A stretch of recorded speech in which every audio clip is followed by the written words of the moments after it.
They shuffled down from the prisoner transport ship, eyes sunken deep into hollow faces, hands trembling from exhaustion.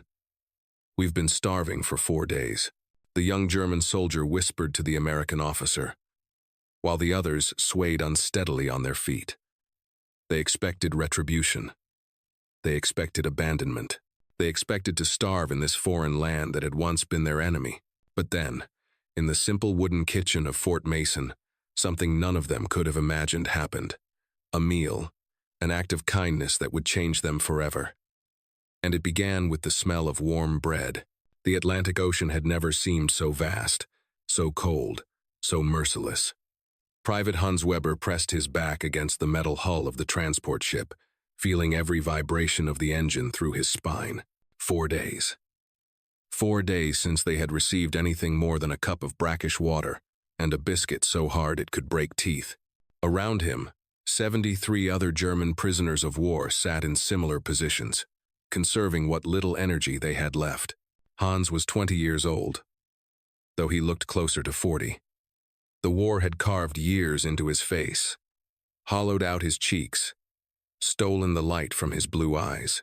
He had been captured near Caen during the Normandy campaign, part of a defensive position that had held for 3 days before being overrun by American forces. That had been 6 weeks ago.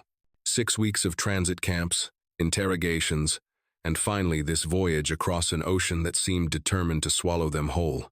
Beside him sat Sergeant Dieter Hoffmann, a career soldier who had fought in Poland, France, and Russia before finding himself on the beaches of Normandy. At 32, Dieter was one of the older men in their group. His right hand shook constantly now, a tremor that had started after 3 days without proper food. "How much longer?" he asked, his voice barely audible over the ship's engines. "I don't know," Hans replied. He looked across the dim hold at Franz Richter, a man who had been a schoolteacher in Munich before the war. Franz sat with his eyes closed, his lips moving silently, praying perhaps, though Hans wasn't sure what good prayer would do them now. Lieutenant Ernst Keller stood near the forward bulkhead, his officer's bearing still evident despite the circumstances. He had refused to sit, as if maintaining his posture was the last thread of dignity he could hold on to. His uniform hung loose on his frame. They had all lost weight during the crossing, but the final 4 days without adequate rations had pushed them to the edge of collapse. The worst part wasn't the hunger itself, Hans thought. It was the fear. The cold, gnawing fear of what awaited them. Throughout the voyage, the prisoners had whispered among themselves, sharing rumors and speculation. The Americans would work them to death. The Americans would starve them in revenge for the war. The Americans would turn them over to vengeful civilians who had lost sons and brothers. "My mother told me," Hans said quietly, "that enemies show their true nature when they have power over you. She said the Americans would be ruthless."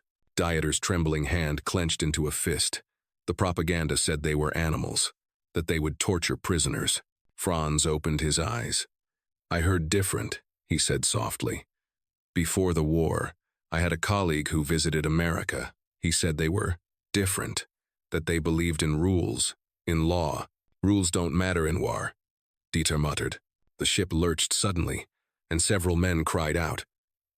Hans felt his stomach twist, though there was nothing in it to bring up. The ocean spray coming through the ventilation hatches had turned icy, suggesting they were approaching land, approaching America, approaching whatever fate awaited them. Hans pulled his thin jacket tighter around his shoulders. He thought of his village outside Stuttgart, of his mother baking bread on Sunday mornings, of his sister singing while she worked in the garden. Would he ever see them again? Would they ever know what happened to him? A commotion near the front of the hold drew everyone's attention. One of the younger prisoners, a boy named Peter who couldn't have been more than 18, had collapsed. Franz hurried over, cradling the boy's head. "He's breathing," Franz called out. "But barely. He needs food. He needs water." Lieutenant Keller banged on the metal door. "Guard! This man needs help." Minutes passed with no response. Peter's breathing grew more shallow. Hans felt a surge of anger and helplessness wash over him.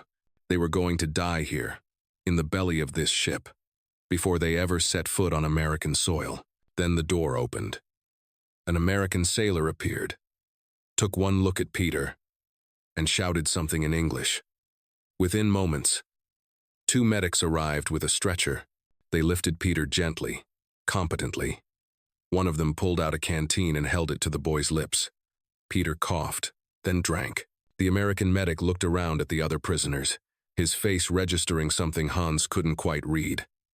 Not hatred, not disgust. Something else. He spoke to the guard, gesturing at the prisoners. The guard shook his head, said something Hans didn't understand, then left. The medic stayed for a moment longer, looking at them. Then he reached into his bag and pulled out several packages of crackers. He handed them to Franz. "For the others," he said in broken German. Then he was gone, carrying Peter away. Franz distributed the crackers. 6 crackers each. Hans held his portion carefully, fighting the urge to devour them immediately. He forced himself to eat slowly, to chew thoroughly, to make it last. Around him, he heard the sound of grown men weeping as they ate. Lieutenant Keller's voice cut through the emotion. "We're approaching land. I can feel the engine changing. Whatever happens, we face it with dignity. We are soldiers. We may be defeated, but we are not broken." Hans wanted to believe him. But as the ship's engines changed pitch and he felt the vessel begin to turn, he couldn't stop his hands from shaking. 4 days without real food. 6 weeks of uncertainty. Years of propaganda about the brutality of the American enemy. The ship shuddered as it began to dock. Hans heard voices above, the sound of ropes being thrown, the thud of the gangplank being lowered. This was it. The moment of truth. He closed his eyes and thought of his mother's bread one more time. The warm, yeasty smell of it. The way the crust crackled when she cut into it. The soft, perfect texture of the interior. He wondered if he would ever taste bread like that again. The door to the hold opened. Bright California sunlight streamed in, temporarily blinding them after so long in the dim hold. "On your feet," came the command in German. "Welcome to America." Hans tried to stand, but his legs wouldn't cooperate. He wasn't alone. All around him, men struggled to rise, to remember how to walk, to prepare themselves for whatever came next. Dieter grabbed Hans's arm, helped him up. "Together," the sergeant said. "We face this together." They stumbled toward the light, toward their fate, toward a future none of them could have possibly imagined. The dock at Fort Mason stretched out before them, solid and real. Hans had almost forgotten what it felt like to stand on ground that didn't move. He swayed slightly, his body still adjusting to the absence of the ship's constant motion. Around him, 73 other prisoners shuffled into formation, their movements slow and uncertain. American soldiers lined both sides of the dock. Hans waited for the blows, the insults, the violence he had been promised would come. Instead, the soldiers simply watched, their rifles held loosely, almost casually. One of them was chewing gum. Another yawned. An American officer walked along the line of prisoners, his boots clicking on the wooden dock. He stopped in front of Lieutenant Keller. The 2 officers regarded each other for a moment. Then the American spoke in clear, precise German. "I am Captain Robert Mitchell. You are now prisoners of war under the protection of the United States Army. You will be treated in accordance with the Geneva Convention. You will not be harmed. You will be fed, housed, and given medical care." He paused. "I know you've had a difficult crossing. That's going to change now." Keller's expression was carefully neutral. "We are at your mercy, Captain." Mitchell's eyes moved across the assembled prisoners, taking in their gaunt faces, their trembling hands, their obvious weakness. "Sergeant," he called out, "get the medical officer down here, and tell the kitchen crew we need food ready in 30 minutes. Hans felt Dieter stiffen beside him. Food. The American had said food, but it had to be a trick. A way to make them compliant before the real punishment began. An American medical officer appeared, a young man with red hair and glasses. He moved along the line of prisoners, conducting quick examinations. When he reached Hans, he placed a hand on his shoulder. "Open your mouth," he said in German. Hans obeyed, too weak to resist. The doctor peered into his mouth, felt the glands in his neck, checked his pulse. "Severe malnutrition," he said to an orderly. "But he'll recover with proper feeding. Same with most of them." He moved on to Dieter. Repeated the examination. Franz spoke up, his voice hoarse. "Sir, we haven't eaten properly in 4 days. The ship. There wasn't enough food." The medical officer's jaw tightened. "I'll be having words with the Navy about that." He raised his voice. "These men need food immediately. Not rations. Real food. Soup. Bread. Something their stomachs can handle." Captain Mitchell nodded. "It's already being prepared, Doctor." Hans couldn't process what he was hearing. The Americans were concerned about their welfare. It made no sense.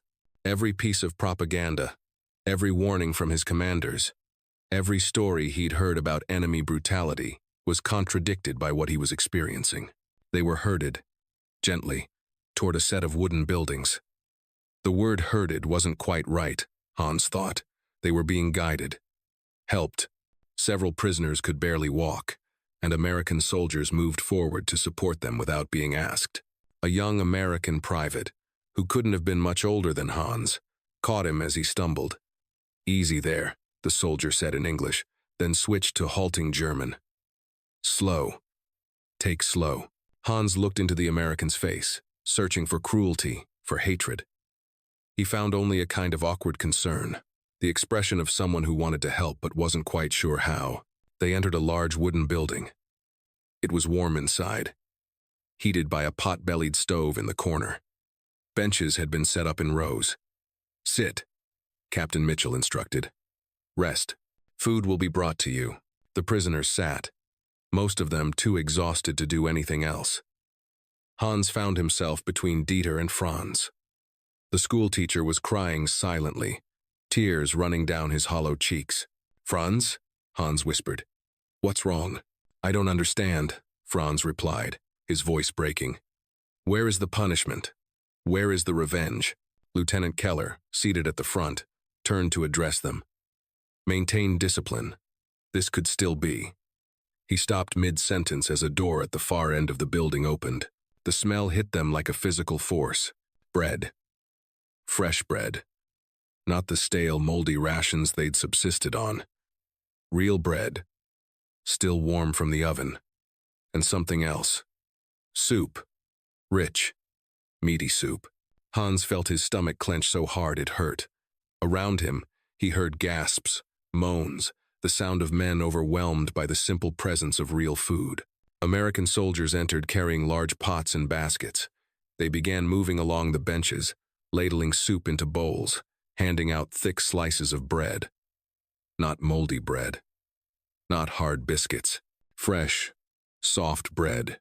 A tall African-American man in a kitchen uniform stopped in front of Hans. He smiled, a genuine warm smile, and held out a bowl of soup and 2 slices of bread. "This is for you," he said in English. "Eat." Hans took the bowl with shaking hands. He stared at it. Beef soup. He could see chunks of actual meat floating in rich, brown broth. Carrots. Potatoes. Real food. He looked up at the man who had given it to him, searching his face. The kitchen worker met his gaze steadily, still smiling. "Eat," he repeated. "You're safe now." Hans brought the bowl to his lips and took a sip. The warmth of it, the taste of it, the way it seemed to fill not just his stomach but some deeper emptiness inside him. It was overwhelming.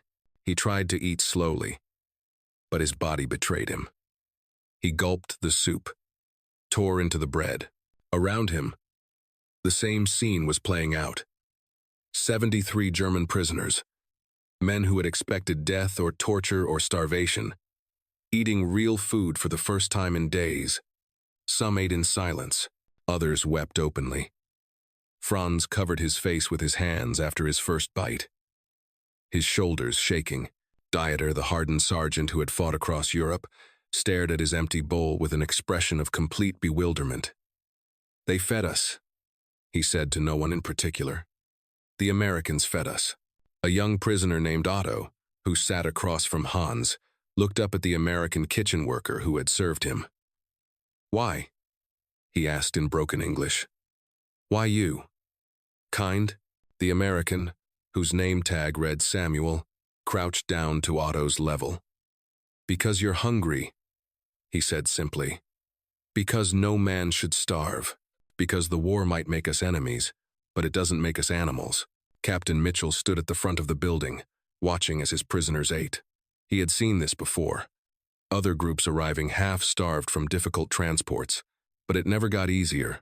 These were enemy soldiers, yes. But they were also young men, far from home, scared and hungry. Beside him, the medical officer, Dr. Thomas Patterson, made notes on a clipboard. Most of them are severely malnourished, but should recover quickly with proper feeding. That boy they brought off the ship earlier, Peter, he's in the infirmary. We've got him on fluids. He'll pull through. Good, Mitchell said. What about housing? Barracks 3 and 4 are ready. Clean bunks, blankets, washing facilities. We've set up a medical station in Barracks 3. Mitchell nodded. I want them fed 3 solid meals a day for the first week. Let their systems adjust. No work details until Dr. Patterson clears them. Sir. One of his sergeants approached. The prisoners seem confused by the treatment. Some of them are asking if this is temporary. If we're going to punish them later. Mitchell sighed. Tell them again. They are under the protection of the Geneva Convention. They will be treated humanely. Period. He walked among the benches, observing. The German lieutenant, Keller, was eating slowly, maintaining his composure. But Mitchell could see the man's hands trembling slightly as he held his spoon. Control was important to this one. Leadership was important. Mitchell stopped at Keller's bench. Lieutenant, he said in German, I need you to understand something. This isn't a trick. This is how we operate. You and your men will be fed, clothed, and housed properly. In return, I expect you to help maintain order and discipline among your men. Can we agree on that? Keller studied him for a long moment. Why? He finally asked. We are your enemy. Why show such consideration? Because, Mitchell replied, how we treat prisoners says more about us than it does about them. We're not fighting a war against humanity. We're fighting against a regime. There's a difference. He moved on before Keller could respond, continuing his circuit of the room. He stopped at the bench where the young private, Hans. Saturday, the boy was holding a second slice of bread but not eating it, just staring at it. Something wrong with the bread? Mitchell asked. Hans looked up, startled. No, sir. I'm sorry, sir. He struggled with the words.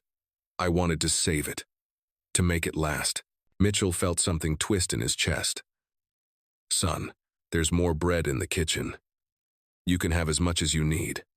Save your energy for healing, not for rationing. Hans blinked, and Mitchell saw the exact moment the boy began to cry.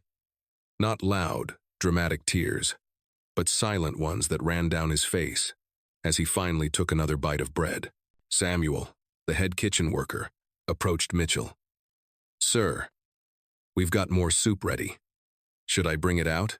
Give them a few minutes, Mitchell said. Let their stomachs adjust. But yes, anyone who wants more should have it. Samuel nodded. He was a good man, Mitchell thought. A civilian contractor who had volunteered to work at the POW camp, specifically because he believed in the mission. These boys remind me of my nephew, Samuel had said when he first arrived. Just young men caught up in something bigger than them. Franz, the schoolteacher, stood suddenly. He walked to where Samuel stood. Sir, he said in careful English, I need to say, Danke. Thank you. Samuel's face softened. You're welcome. No, Franz continued, tears streaming down his face. You don't understand. We were told. They said you would be monsters, that you would kill us, starve us, torture us. And instead you. He gestured helplessly at the food, at the warm room, at the American soldiers who had helped them. I don't understand. Samuel put a hand on Franz's shoulder. The people who told you we were monsters, they were wrong. We're just people.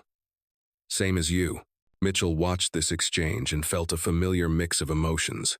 Pride in his men, in his country, in the values they were upholding, but also anger, deep anger at the waste of it all. These German prisoners weren't evil men. They were soldiers who had followed orders, who had been told lies, who had fought for a cause many of them probably didn't fully understand. How many American boys had died fighting these Germans? How many German boys had died fighting Americans? And for what? So that in the end, they could all sit in a warm room in California, sharing bread and recognizing each other's humanity. The war wasn't over yet. It would be months before Germany surrendered. More men would die. More families would grieve. But here, in this moment, in this room, something different was happening. Something that gave Mitchell hope. He raised his voice. "Gentlemen," he said in German, "when you're finished eating, we'll move to your barracks. You'll be assigned bunks, given clean clothes, and allowed to wash. Tomorrow, Dr. Patterson will conduct full medical examinations. You'll have time to write letters home, though they will be censored for security purposes. Any questions?" Dieter raised his hand. "Sir, what about work? What will you have us do?" "For now, nothing. You need to recover your strength. Later, there will be work assignments. Nothing too strenuous.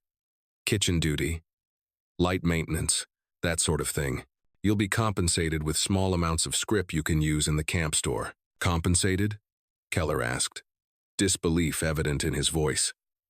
"You will pay us? The Geneva Convention requires it," Mitchell replied. "You're prisoners of war, not slaves." The room fell silent. Mitchell could see them processing this information, trying to reconcile it with everything they'd been told about Americans. Hans spoke up, his voice barely audible. "Sir, the boy they took to the infirmary. Peter.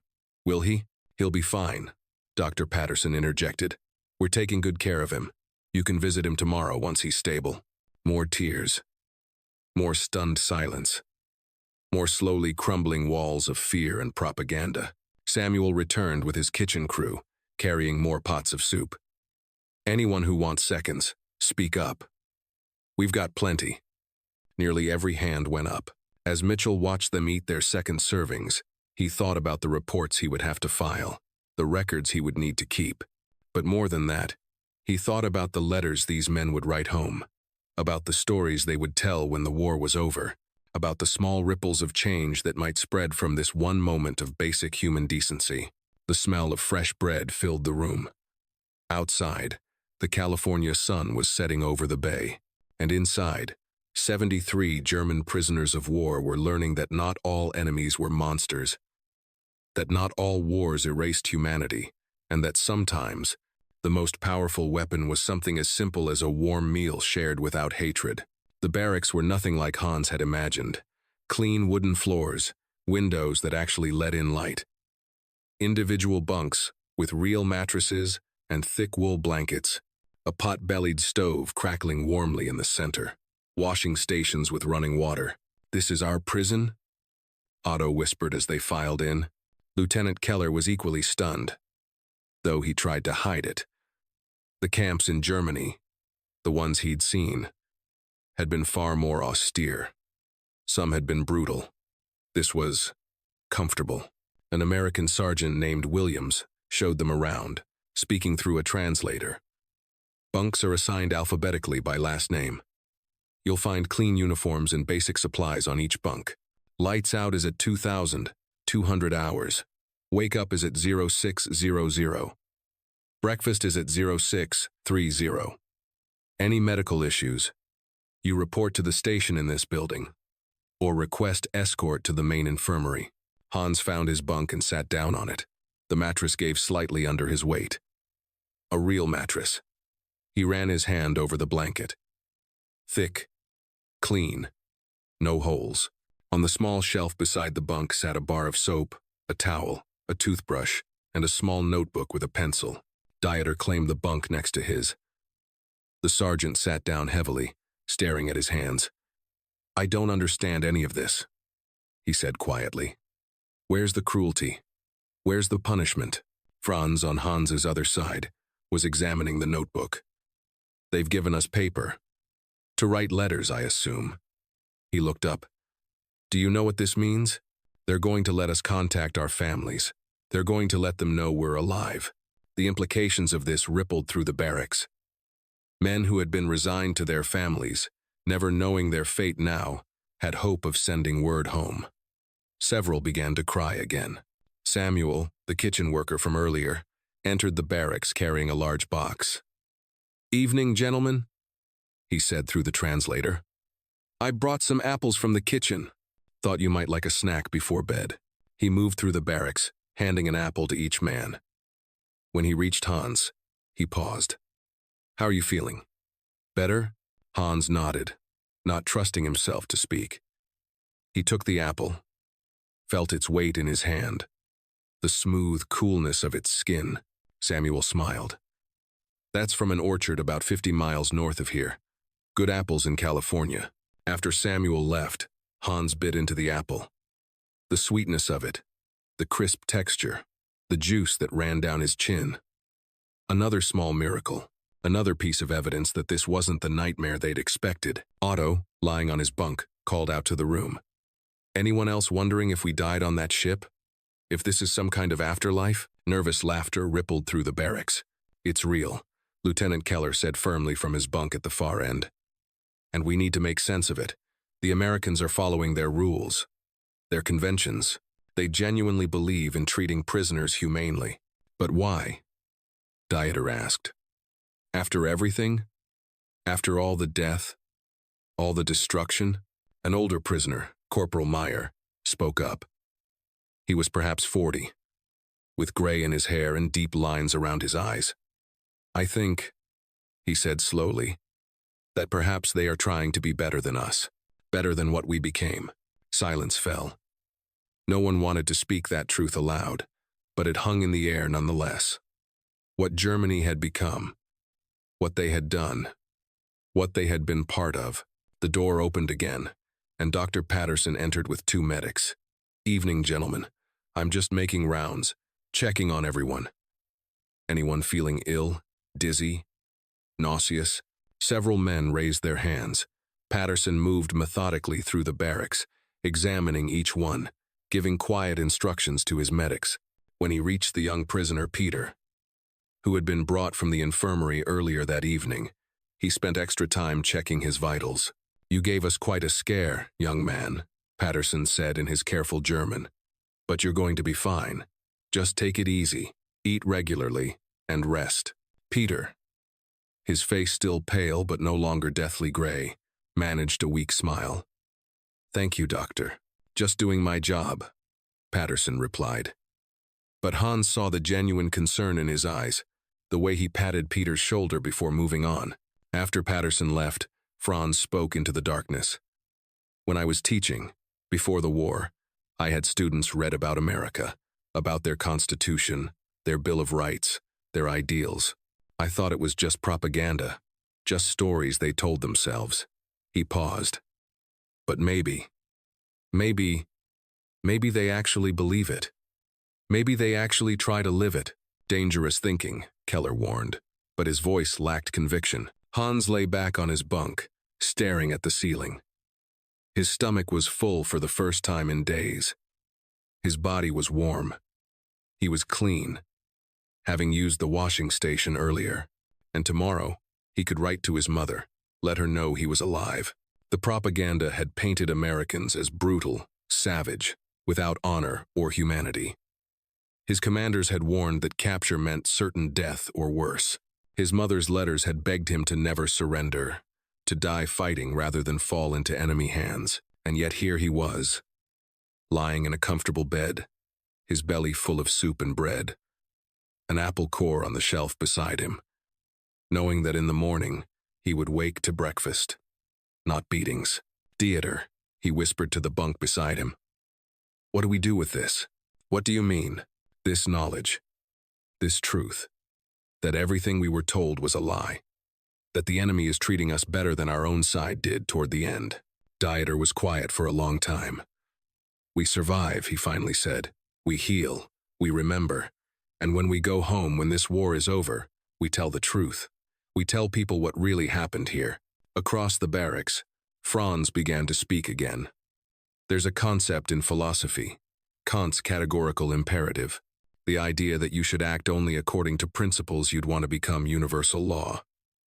That you should treat humanity, whether in yourself or others, always as an end in itself, never merely as a means.